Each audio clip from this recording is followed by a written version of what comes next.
2016. No political party has burnt schools in Pakistan's history. No political party has burnt Radio Pakistan in Pakistan's history. No political party has dared burn ambulances on the roads. And of course, no political party, no matter how strong our differences with Pakistan Army's unconstitutional intervention into politics, no political party has attacked defense installations. That's our history. Similarly, the events of May 9 to 10th also mirrored what happened exactly 100 years ago in Munich, which was the 1923 beer hall push by Adolf Hitler and the Nazi Party. The echoes are too strong to miss. And why these events happened this year is because 9 years ago, Mr. Khan and his followers got away with an armed attack on this very building we are sitting in. During the 2014 sit-in that they staged, they attacked and took over Pakistan Television headquarters. They took down the fence of Parliament House. They attacked the gate of President House and Prime Minister's House. And they assaulted hundreds of Islamabad policemen. But they got away with it. And I will tell you how they got away with it. And because they got away with it, they attacked this capital city again, and it was an armed assault in October 2016. And both times it was Pakistan Muslim League ends government led by Prime Minister Nawaz Sharif in office. And the reason Mr. Khan and his followers got away with it that time is that democracy had recently been restored in the country. And precisely the arguments made today were made 9 years ago, that this is dissent, this is political opposition, they are misguided people, they should be allowed to have this leeway. So under the rubric of democratic dissent and protest, they got away with it.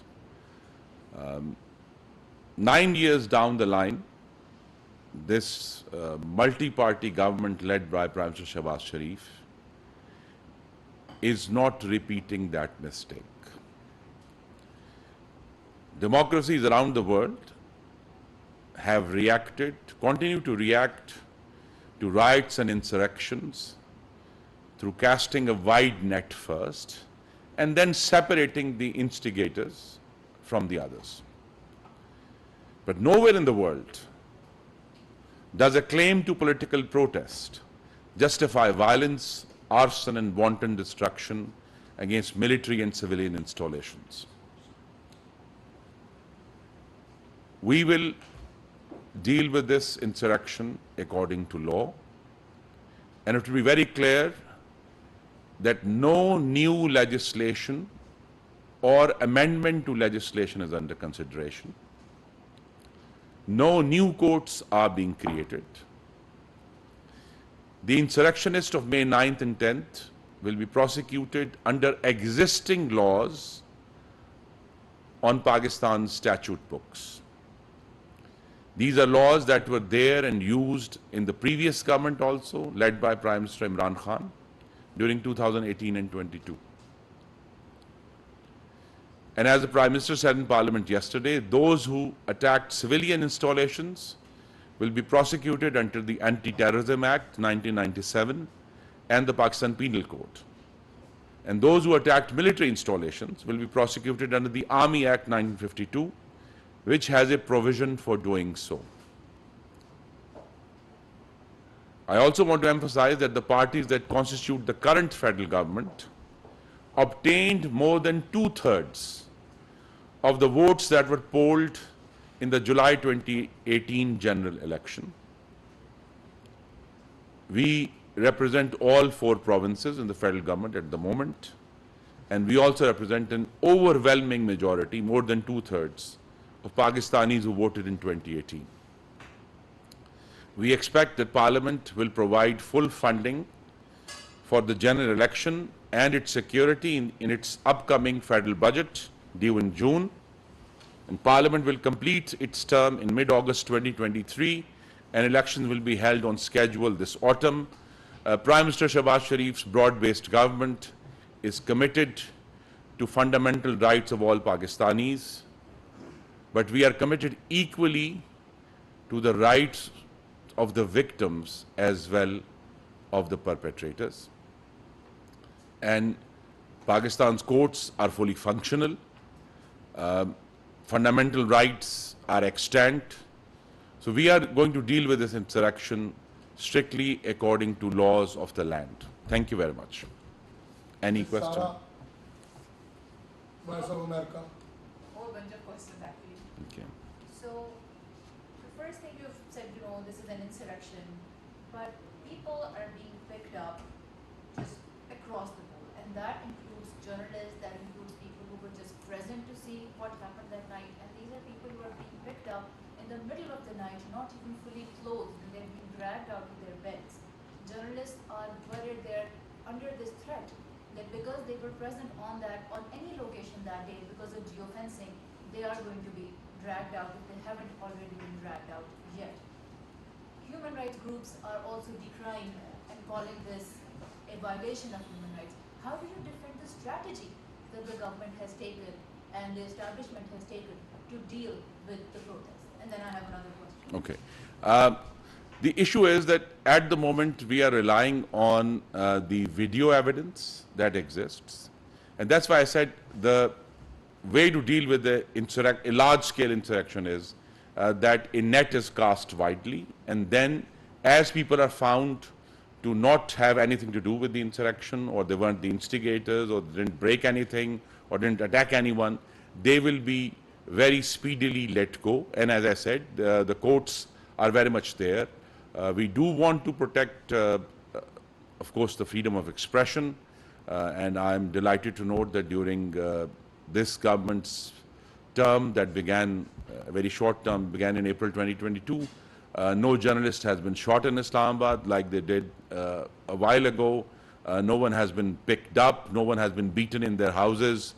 So we are, while this is a difficult business of identifying the perpetrators from the onlookers, we expect that this process of filtering the criminals from the onlookers or those who were trying to witness or record the event will be swiftly made, and they will be let go. And then the other question is, it's been almost 2 weeks since all of this happened, and what we're seeing on Pakistani TV is constant pro-military messaging.